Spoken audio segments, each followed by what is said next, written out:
Next week will be the final one. We're going to talk about they neglect to see the bigger picture. And after next week, we're going to start a study. I've had a number of folks ask us about different denominations and where different ones came from and why they believe, what they believe, and so forth. So I thought I'd do a small study about bringing together some of the different denominations and where they had come from, where they had split off on, what their beliefs are, and to show you kind of where some of these stand today. It's hard because a lot of them are very... Years ago, you knew exactly what, just by the denomination, what they believed, dress right, dress. But today, even though that denomination may believe that, some variations of the doctrine are a little different, so you can't quite be so dogmatic. But we're going to go through some of them because there's a lot of issues that come down the line and why some of these believe the way they did and what they come out of and all that different stuff. So we'll get into some of that. Hopefully that'll be a good answer. And then we'll go into what we believe because we don't believe a lot of the way some of these other denominations believe. So hopefully you understand what we believe and know based off our Constitution and what the Bible says. All right. So let's get into it tonight. Taking foolish risks. Evel Knievel said this. He said, if I miss this jump and I hit the wall head on, I'm just going to go somewhere quicker where you all are going someday as well. And I'm going to sit there and have a beer and I'll wait for y'all. Not exactly what you're going to look at, but speaking of Evel Knievel, Solomon says in Proverbs 10:21, fools die for lack of sense. He made a lot of foolish mistakes. That man on September 8th, 1974, I was just a little 1-year-old, he attempted to, in a sky cycle, jump over the Snake River Canyon in Idaho. And there were 2 prototypes that he had launched. They failed. And so he was still going to go through with it. They're like, everybody told him, don't do it. Don't do it. Don't do it. His wife even said, don't do it. I'm not even going to show up. Don't do it. So it was funny because I was watching the little video of this and watching him go, and here come the priests and give him his last rites and everything. I'm like, wow, everybody's expecting this guy to die. And they're like, don't do it. And he's like, he waves them off. I'm like, I'm doing it.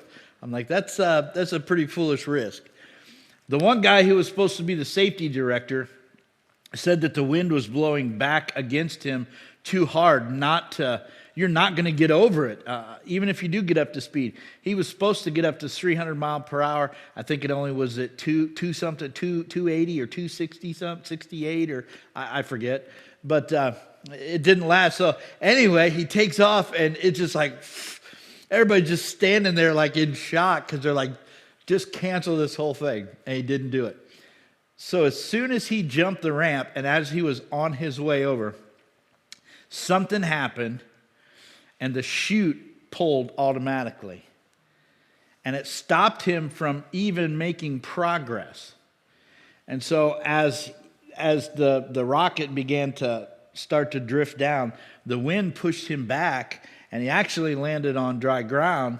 And they're talking about if he would have landed in any part of that Snake River, he would have drowned because they wouldn't have been able to get him out as quick. And so it blew him back.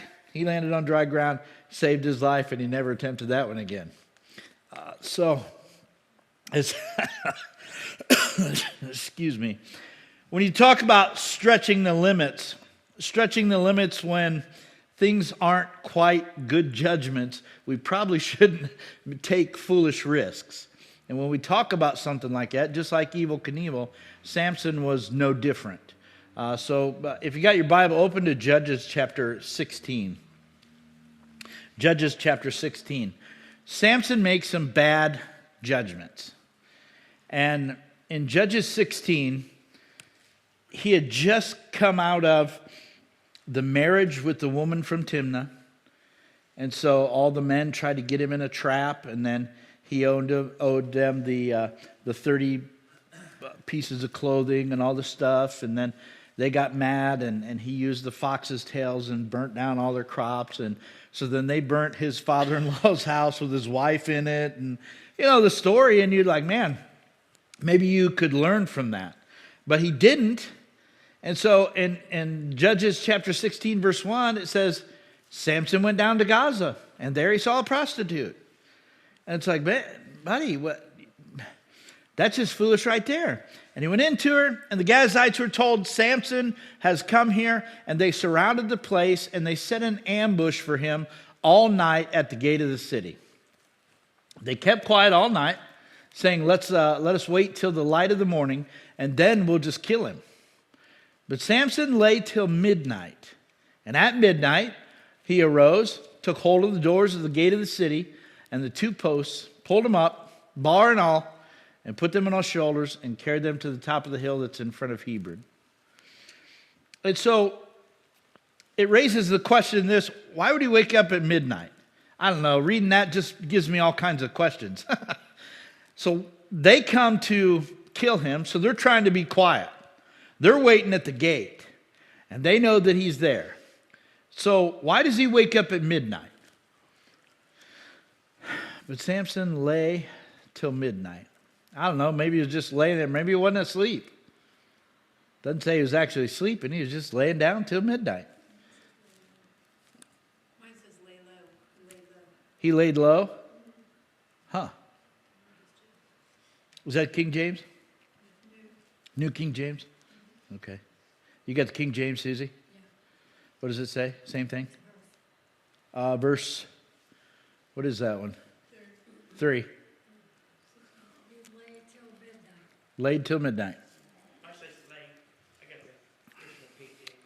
So at midnight he gets up. I don't know if he's just laying there, like knowing these guys are out there, or something wakes him up at midnight. Like I talk about the military days where he used to get us up at 4:30. I'm up at 4:30 all the time every day now. Like, what in the heck? Let me sleep. Don't. And then the dog's like, oh, you're up? Well, I got to go out then while you're up. Come on, go back to bed. Anyway. Did the prostitute say something that rose his suspicion? That's what kind of make me question something. Did she say something that, hey, why don't you stay here all night? Nothing's going to happen to you. Oh, why would you say that? That's kind of odd. But who knows? But anyway, maybe he heard the men trying to gather by the gate. I don't know. But I'm sure that we can all agree that some risk-taking is good. We should take some risks, right?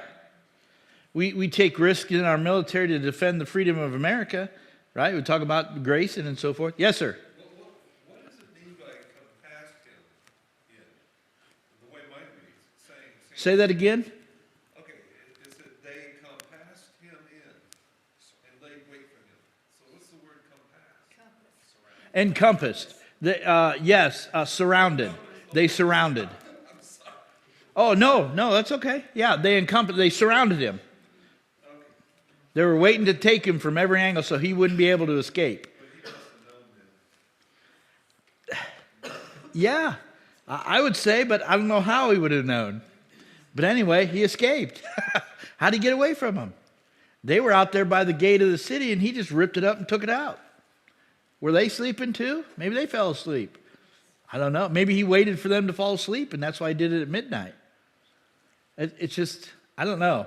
When I read the Bible and I answer a question I'm looking for, then it raises 50 other questions.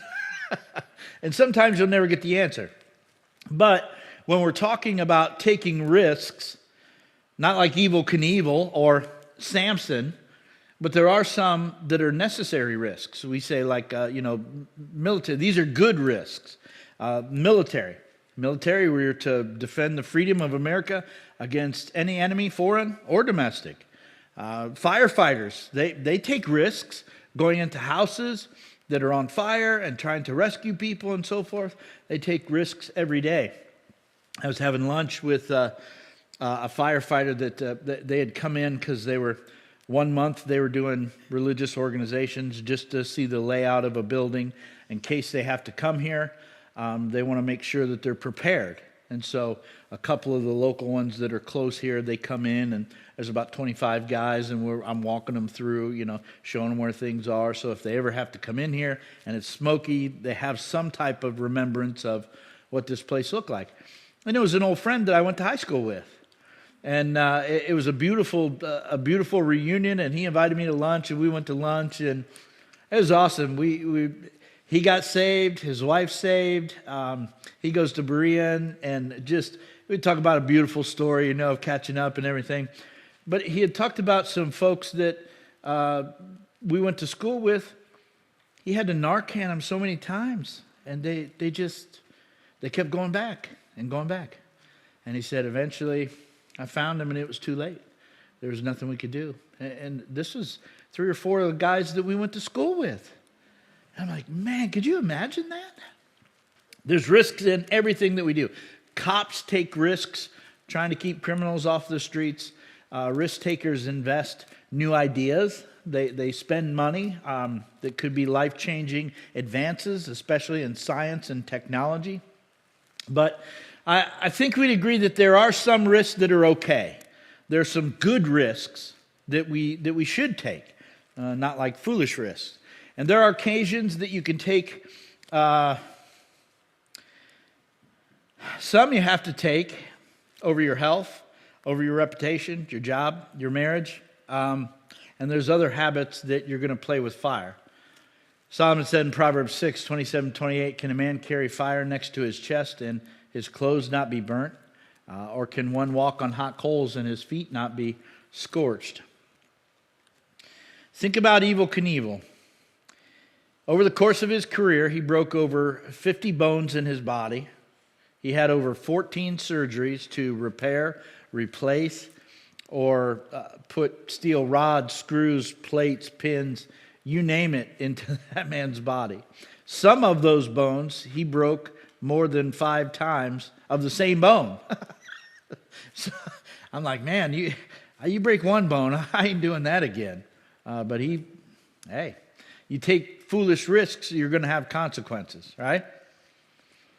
Just like you can't play with fire and not get burnt. There are 4 risks that there's just 4 types of risks. Let me give you those. Number 1 is an unavoidable risk. An unavoidable risk. There was an NHL hockey game in Columbus, Ohio. A 13-year-old girl was watching the game, and I guess hockey is much funner to be there. I've never been to an actual guy. I probably want to go because I ain't going to watch it on TV. That's like worse than golf. So they were watching this hockey game, and a guy hit a slap shot out of the rink and went up into the stands, hit one of the patrons up there, bounced off him, and 2 rows back hit a 13-year-old girl in the temple. And 48 hours later, she was dead because of the injuries. And there's nothing you could do about that. What are you going to do to prevent that? That's not a risk you're going to be able to prevent. I mean, yeah, you can not go, but life would be boring if you stayed in your house. A lot of people have the fear of going outside, and yeah, it's miserable on them. But some risks are just, I'm standing here preaching. This thing was built in 1957. How do I know that thing isn't going to fall on me? I'm taking a risk. Some risks are unavoidable. But the simple truth is, all of life has risks. You walk across the street, taking a boat ride. You're flying in an airplane. You invest money into the stock market. Swallowing a pill. How do I know what that pill is? We talk about faith, and people are like, oh, we live by science. Oh, no, you don't. You live by faith. No, I don't. I make sure I have evidence. No, you don't, because when you open a pill bottle and you take one of those pills, you have faith that is what it says it is, right? You don't scientifically verify every pill that you take is exactly what it says you're taking. You just have faith and you just take it. There's risks we take all the time. Riding in a car, eating at a restaurant, going to a hockey game. I don't even know if I want to go to a hockey game now. No, I do, because I want to see the fights. I'm sorry, if you're dumb enough to fight during a game, I'm dumb enough to stand there and watch it. I don't know. I'd pay money for it. It's like NASCAR. I love to watch NASCAR. Not for the race, but I want to see the wrecks. I want them to be safe. Anyway, a little masochism in there, but it's all right. Accidents happen and some are unavoidable. There are unavoidable risks. You're going to take some type of unavoidable risk at some point. Number 2, necessary risks. Sometimes there are necessary risks that we take. If you, the illustration was given, this gentleman's father needed surgery for his cancer because they said if you don't have surgery and have this radiation and then this chemo, this cancer will kill you. But then on the other end, he had a bad heart, he had diabetes, and he had kidney and liver problems. And so the surgery and the chemo might affect that and kill him. Okay, so here's a necessary risk. What do? You don't have chemo, you don't have surgery, and you die. Or if you do have chemo and you do have surgery, then these other health risks you have might kill you. Okay, so he had the surgery and he had the chemo and all the stuff, but it was taking a risk because of the other stuff. There are some things that you're going to take a necessary risk. Sometimes all the choices we have are going to have risks with them, and we need to take necessary risks in either decision that we're going to make. So they're going to be necessary, a necessary risk. Number 3, calculated risks. A calculated risk differs from the first two because you can take a second or a third or a fourth option depending on what you calculate. But there's still risks there, but there's something that you're calculating. In the Spanish-American War, Army doctors were studying yellow fever. They were specifically trying to figure out how it was being transmitted. They believed that it was transmitted by mosquitoes. And so the first step was to allow mosquitoes to feed on the people who had yellow fever, and they used guinea pigs. So they took the mosquitoes from the people that had been infected, and then they put the mosquitoes onto the guinea pigs, and the guinea pigs actually got infected. But the result didn't mean for humans because they weren't sure if the guinea pigs and the mosquitoes and all the stuff. So the next step was to have a human guinea pig. So what they did is they said, well, who are we going to have? So the doctors actually decided that they would let the mosquitoes, after they had been infected by somebody with yellow fever, feed on the doctors. And they found out that, yes, all the doctors got yellow fever. So they did find out, number one, that the mosquitoes were transferring the yellow fever from the affected to the unaffected and giving it to them. So it was the mosquitoes' fault. Okay, that was calculated risk. Now they were trying to figure out if they could spread it by just coming in close contact with somebody, by their clothes or just being around them or something of that nature. So then another set of doctors took a calculated risk, and they went into homes of people that were infected, slept in their beds, wore their clothes, everything, hung around them, hugged on them, everything, touched them, I don't think that they had any sores or anything that they were open, but none of those doctors got infected. So here, and it's just one of those things that you have, it's not foolish. I think it'd be more brave than anything. This is a calculated risk that the doctors took. They took a calculated risk, and now the evidence shows that they figured out that mosquitoes were the ones transferring it. And secondly, you couldn't get it by coming in close contact or touching somebody or their clothes. So that was a good calculated risk. And so they took a risk for the greater good of mankind. Sometimes you got to calculate some of that stuff. And that's what they do with military. Military is a calculated risk, especially when you go into war. Matter of fact, Jesus even says this. What king going out to encounter another king in war will not sit down first and deliberate whether he is able with 10,000 to meet this other king that's got 20,000? Are you going to be able to do that? And so that's where you have wars, because you have some, like Napoleon at Waterloo, didn't have enough troops, but he thought he was going to be smarter than the Prussian and England and all that, and they outnumbered him and they overtook him. The one factor he didn't factor in was the weather, and that's what was the downfall. And so he lost. He didn't calculate everything correctly. And so there are going to be calculated risks. And then number 4, there's foolish risks. Foolish risks.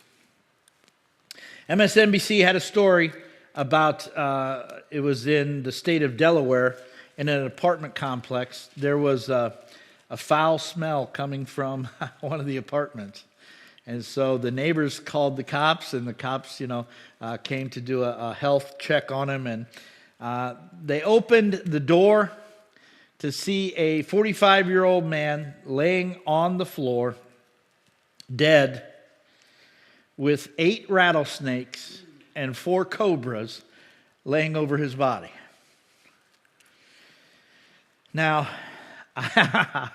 well, of course, his body had been rotting for a while, and so it was not a pretty sight, I imagine. Evidently, he forgot to lock the cage door, or neglected to, or wasn't locked enough, and then when the snakes got out, he didn't realize it, and trying to get up off the couch to run, he wasn't in time because he had so many. And I would say, what kind of a guy brings 8 rattlesnakes to his house and not a puppy? I'm sorry, that's kind of a foolish risk, wouldn't you think? I mean, I've had iguanas and I've had Nile monitors, and Nick. Oh gosh, that was 20-some years ago. I had Nicodemus, that's what I called him. I hope that sucker's burning in hell. But that guy, he was miserable. He was miserable. So he was like 4.5, almost 5 feet long, man. His head was like this big. Had it big. It was an iguana. It was a green iguana. So he was, not for long. He died mysteriously. I don't know what happened, but he was so mean. His tail was about that big around, and it was like a whip.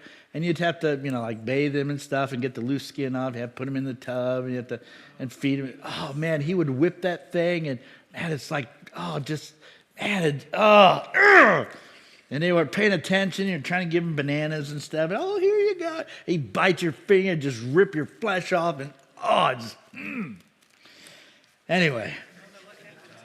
Yeah, I don't know what happened. Shortly after I got in touch with Emily, and we started dating, and, he died mysteriously. But that's not something that's going to kill you. I mean, we had all kinds of stuff. We had a half reticulated, half tiger python that me and my buddy had, and he was blind, so we actually had to kill the mice because he couldn't catch them, and so then we had to feed him and sometimes you get caught. But those are foolish risks, but not that foolish. They're not deadly foolish risks. I mean, come on, you don't want to do something that's literally going to kill you. But foolish risks are holding your golf clubs up during the middle of a lightning storm while you're golfing. I mean, why are you still on the golf course? That's kind of dumb. Or why would you cross a raging river in the wintertime with only a 1/4 inch of ice on top of it? You're probably going to fall under there. It's just, some risks are just dumb foolish. And that's what we're talking about. Samson sinned with 3 women. The first one with Timnah, second one with the prostitute, and then, of course, with Delilah. And it's interesting that after the first one, it was never about marriage again. Now, I don't know if Delilah was a prostitute. We assume, because the Bible doesn't say. But we assume in that area, since he visited a prostitute, he was just using women for sex. And so when he went into Delilah, same thing. The soldiers knew what was going on. They knew where he was going to. And so they just trying to capture him. But he took a foolish risk.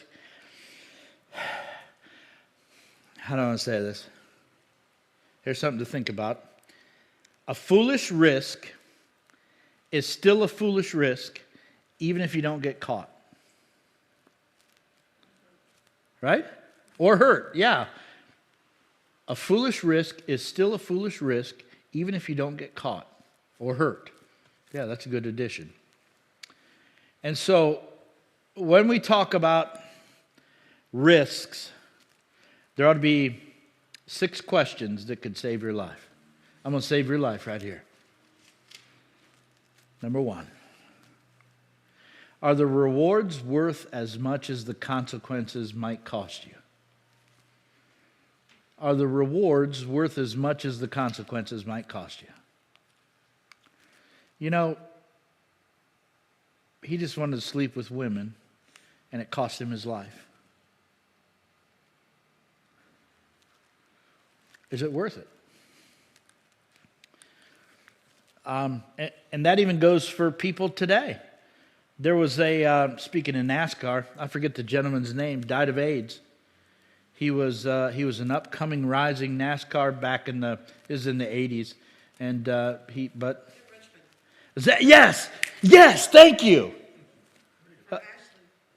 Loved women, and so I think he got it in a card. They left him a card in the motel room and said, "Sorry, by the way, we have AIDS."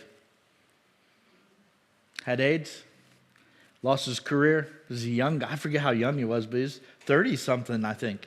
In his 30s. Calculated risk. Did they, when they get, well, yeah, what am I asking you guys for? Do they still make you do a blood test when you get married? I mean, we're all the, I don't, yeah, we didn't have to, did we? When did they stop doing that? That was a good thing to know. I mean, I had to in 61, but never after that. Yeah, I still have blood tests. that's not that long ago, but yeah, that's cool. It's good to know. But when we talk about risks, are the rewards worth as much as the consequences might cost you? There's a lot of people that love to go to Spain and do the running of the bulls. And I like watching that from the comfort of my own home. I'm not going to watch the bulls. And I'm sorry, there's been too many deaths of people that what's it going to cost you? These people trip and fall, and the bulls just literally impale them with their horns, and they die. Or they bleed out. It's like, man, that's a foolish risk that you shouldn't take, because the consequences are not worth what it's going to, the rewards. I mean, to say you ran with the bulls and you're okay, that's not something I want on my wall. But for some people it is, you know what I mean? But some people it is. You jumped out of airplanes. Oh, yeah. I mean, those people. They do it. Now, this is what they say. Why would anybody want to jump out of a perfectly good airplane? And I say because I have a perfectly good parachute on my back. And the scariest one was the last one, because all the other ones I survived. But I survived that one too. Number 2, have I fully researched this risk? Have I taken every opportunity to make sure that I have all the information about the risks about what I'm supposed to do? There's an old Indian proverb that said this: don't ever test the depth of a river with both feet. Solomon says this in Proverbs 2, 3, and 4. Yes, if you call out for insight and raise your voice for understanding, if you seek it like silver and search for it as for hidden treasure. Solomon says, make sure, just like gold and silver and money and investments, you want that stuff, make sure you seek out understanding like that, because you need to understand what this risk is all about. Make sure you do your research. Number 3, what has happened to other people who have taken the same risk? This is good for a lot of things. I mean, this is just great, good, sound, wise advice. Ecclesiastes 1:9, Solomon says, what has been, that's what's going to be. And what has been done before has already been done, and there's nothing new under the sun. Everything that is happening now has already happened. And everything that happened before is going to happen again. There's nothing new under the sun.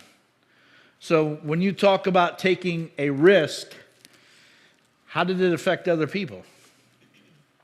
That's where Paul said, 1 Corinthians 10, Paul says that all this stuff, all this Old Testament stuff was written down for Israel for our learning. So that we understand, don't do the same mistakes. All this stuff was written down for us. Number 4, what is my motivation for taking these risks? Running with the bulls. Why do you want to do it? Just so you can say, I did it? Hey, I did it. I'd rather lie and say I did it than actually go do it, because I may not come back from it. But jumping out of an airplane, totally different. Got a perfectly good chute, and I had a reserve in the front. That's twice the safety right there. I don't know about the needs, though. That was a little rough. I'd still do it again. I still would. It was fun.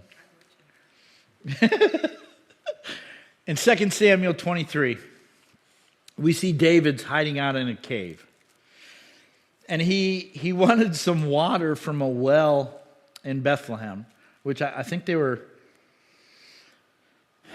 I don't know, they were a few miles away, and I forget the whole story.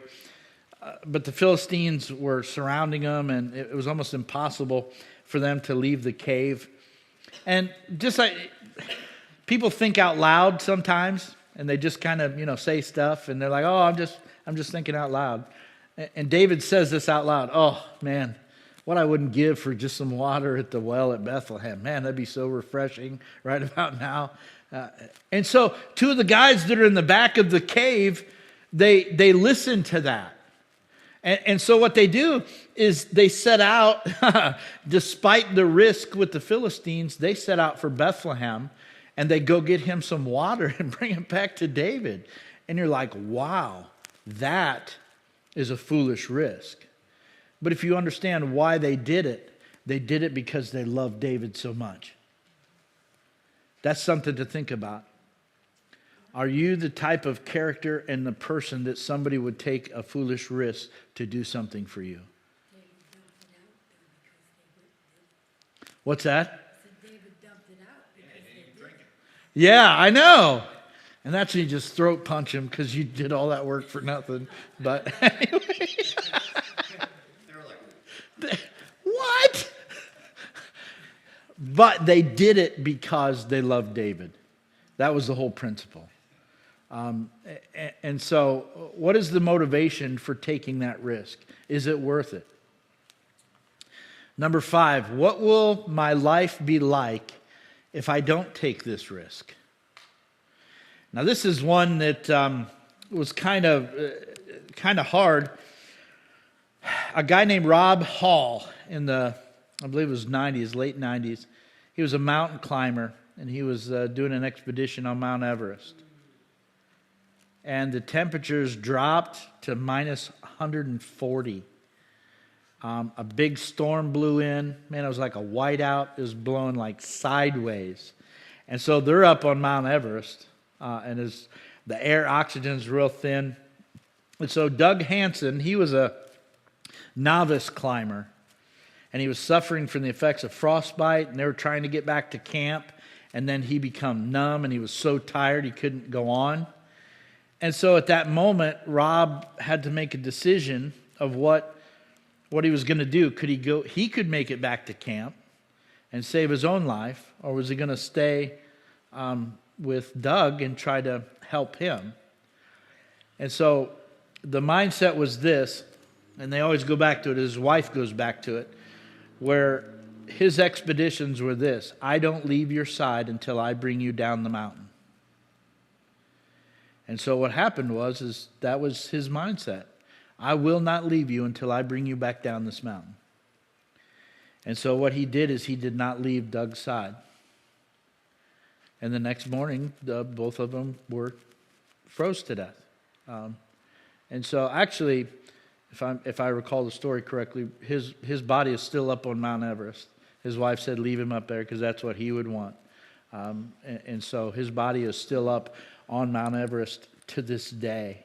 And so there's I don't know, that's a hard one.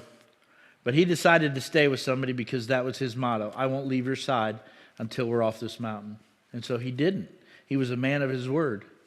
Or he could have been a liar and be portrayed as a coward and save his own life.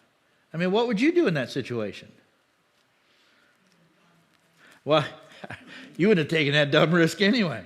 That's like getting 6 rattlesnakes and bring them into your house. I don't think I'd be doing that either. But yeah, the point of this story, I guess, is what they were trying to get across is that sometimes not taking a risk is a bigger risk than taking it.